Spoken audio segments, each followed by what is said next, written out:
ফেসবুকে সফল হওয়ার আমরা সবাই চাই। ফেসবুকে সফল হওয়ার বেশি কিছু লাগে না।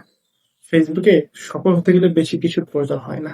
আমি আমার নিজের টেকনিক থেকে যেটা এখন পর্যন্ত খাটাচ্ছি আর যেটা বুঝতেছি, আপনাকে মূলত কনটেন্ট দিতে হবে, আপনার এমন কনটেন্ট যে কনটেন্টের দ্বারা আপনি মানুষকে আকর্ষণ করে ফিল করতে পারবেন, সেই কনটেন্টের দ্বারা আপনি নিজের ফলোয়ার আনতে পারবেন। এরকম কনটেন্ট আপনাকে দিতে হবে।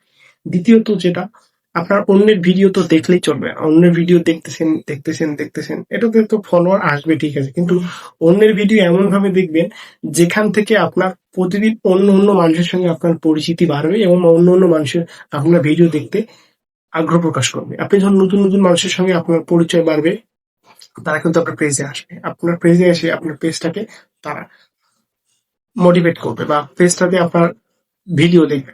এইখান থেকে আপনার পরিচয়টা বাড়বে। আর সেখান থেকে আপনার ফলোয়ার হতে পারে। কিন্তু আপনার মেইন যেটা টার্গেট সেটা হচ্ছে কন্টেন্ট।